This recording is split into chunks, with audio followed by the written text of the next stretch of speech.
My name is Laura. 6 months ago, I married my high school sweetheart, Matt. We'd known each other since we were kids, so I've always been close to his family. That made getting married a breeze. We share a lot of mutual friends, so our wedding was a joyful occasion with lots of well-wishers. I vowed to stand by Matt for the rest of our lives. A few months after tying the knot, I found out I was pregnant. I was on cloud 9. But the blessings didn't stop there. Matt's mom was incredibly supportive, helping us out almost every day. We'd been living with Matt's parents since we got married. Matt is an only child and was raised with a lot of love and care. So, when we decided to get married, living with his parents seemed like the natural choice. I had no issues with it, so I agreed right away. From the day after our wedding, I enjoyed doing household chores with my mother-in-law and chatting about various things. When I announced my pregnancy, she cried tears of joy, as if it were her own good news. Whenever I tried to do something around the house, she'd say, "Don't worry, Laura, I've got this," and take over. "I'm feeling fine today, really." But she'd insist, "You have to think of the baby first, rest up," and stopped me from doing anything. I appreciated her concern, but it got to the point where I was bored out of my mind. I had been working part-time, but I quit my job as soon as I found out I was pregnant, on the advice of both my mother-in-law and Matt. So with nothing to do at home, I was going stir-crazy. I feel like moving around a bit. Can I go shopping? Need anything?" She'd say, "Absolutely not. You're not even in your second trimester yet. You need to rest," and wouldn't let me leave the house. I understood she was concerned for me, but it was suffocating. She had a miscarriage before she was pregnant with Matt because she continued working, so she was worried I'd end up the same way. "If you're not careful, you'll end up in the hospital like I did," she'd warn me. I didn't want to create tension, so I decided to take it easy until my second trimester. Once I reached that milestone, she started allowing me short walks. Matt and I would go out on his days off. We'd buy some snacks from a local store and have a little picnic. Or sometimes I'd go for a walk with my mother-in-law while shopping.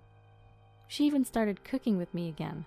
I realized she was just concerned for me during the early stages of my pregnancy.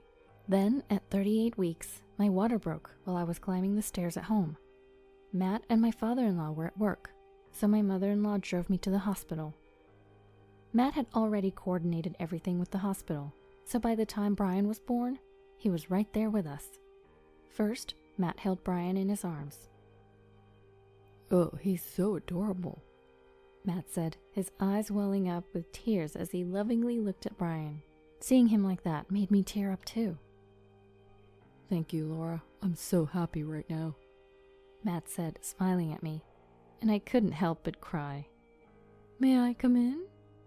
My mother-in-law, who had kindly stepped out of the room, peeked her head in. "Go ahead and hold him, Mom. He's really cute." Matt handed Brian over to her. I felt a bit awkward. My mother-in-law had been so supportive and was eagerly awaiting her grandchild. What would she say now that Brian was here? The thought made me anxious. "Thanks to you, we were able to have Brian safely. Thank you so much." When I said that to her, she blurted out something unexpected. "He doesn't look like him." "What?" I had to ask her to repeat herself. "What do you mean?" "He doesn't look like Matt. Are you sure he's Matt's child?" What was she talking about? This should be a happy time, but my heart was racing uncontrollably. "What are you saying?" Matt immediately confronted her, but she continued without apologizing. "Look at the baby pictures of Matt. Brian doesn't look like him at all." She showed us a baby picture of Matt on her phone.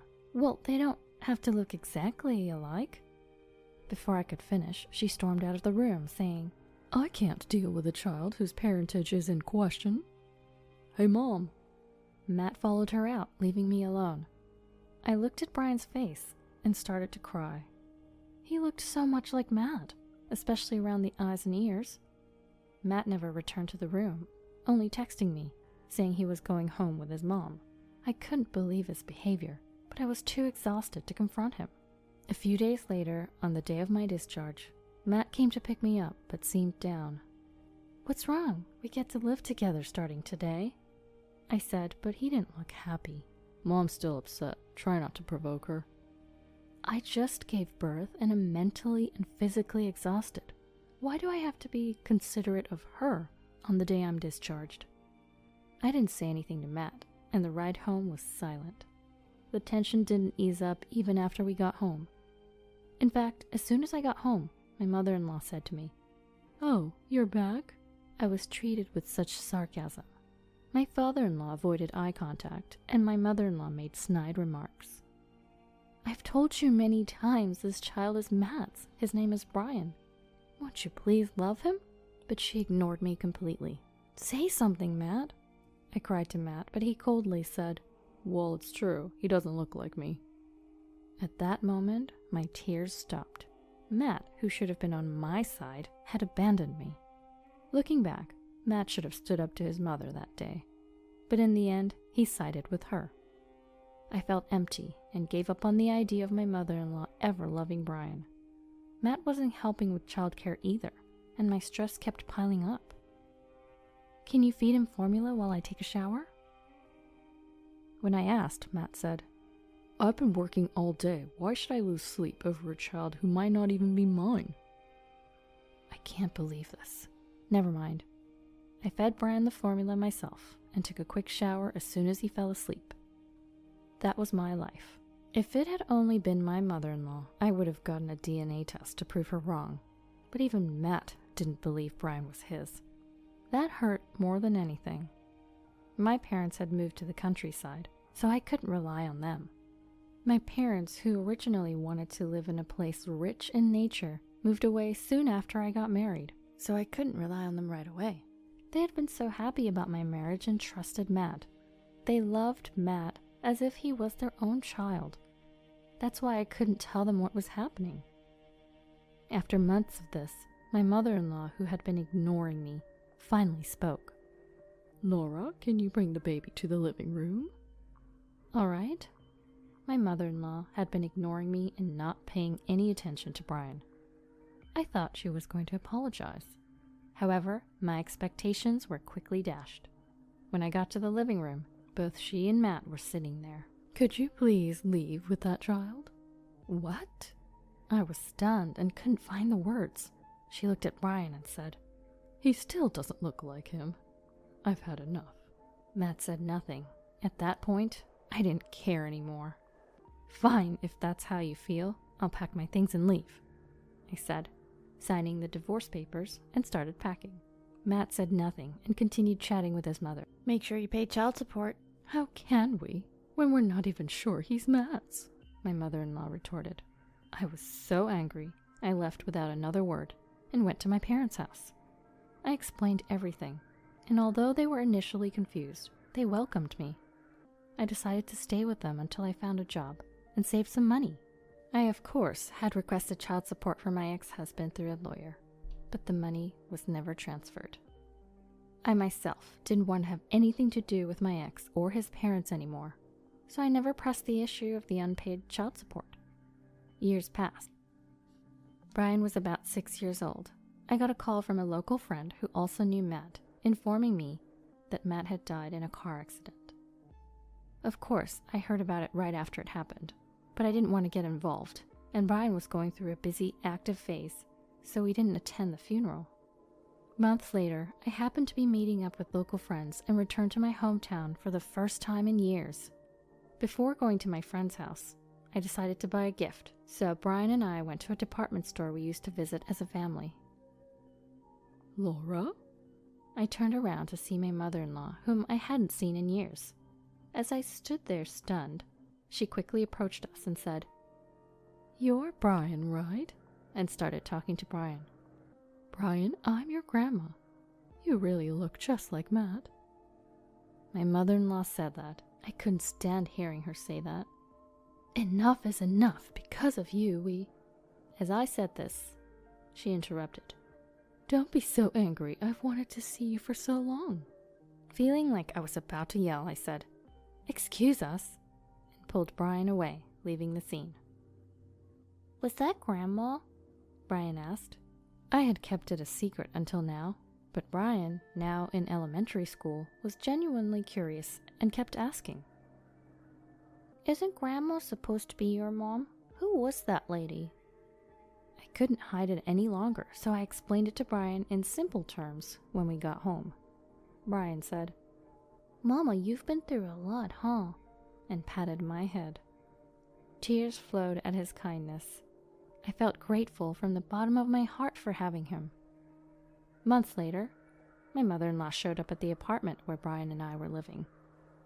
"How did you find this place?" When I asked, she said, "I asked around, Matt and your mutual friends. I finally found you," and forced her way in. "Please leave." As I said this, she exclaimed, "Matt died in an accident and my husband died of illness. You two are all the family I have left." Brian came out of the next room, perhaps hearing my mother-in-law's loud voice. Seeing Brian, my mother-in-law said, "Brian, why don't you come live with Grandma? I have a bigger house and can feed you lots of delicious food." "Stop it!" As I said this, my mother-in-law pulled out a thick envelope. "It has $50,000 for child support. You two are all the family I have left, so please come live with me." She pushed the envelope toward me. Then she turned to Brian and said, "Brian, Grandma wants to live with you. I'll buy you anything you want, okay?" And smiled. In that moment, I felt like crying. I was torn between the feeling of, why now? And wondering if it was okay to deprive Brian of one more grandmother. I was at a loss for words. Then Brian said, "I'm not going." "Huh?" My mother-in-law let out a baffled sound at Brian's words. "Brian, what are you saying? You can live with Grandma, you know. There'll be lots of delicious food and I'll buy you toys." My mother-in-law tried desperately to persuade him. "I don't want to. You were mean to Mama, right? My only grandma is Mommy's mom." Saying this, Brian shook off my mother-in-law's hand and sat next to me. My mother-in-law fell silent, looking as if she'd lost all hope. After staring at us for a moment, she abruptly stood up and left the house without a word. We haven't heard from her since that day. Of course, she never came to visit us either. The child support money she left behind is being saved for Brian, untouched to this day. When I consulted my parents about whether to return the money, they said, "You never received child support before, so it's fine to keep it." And so I decided to keep it. I don't know what's become of my mother-in-law since then, but honestly, it doesn't matter to me now. Because I have Brian, who's so strong and stands by me. Brian, who protected me from my mother-in-law even at his young age. Brian, who chose me over my mother-in-law's sweet temptations. I love him from the bottom of my heart. I want to continue raising him responsibly, ensuring his happiness, even without a father, now and forever.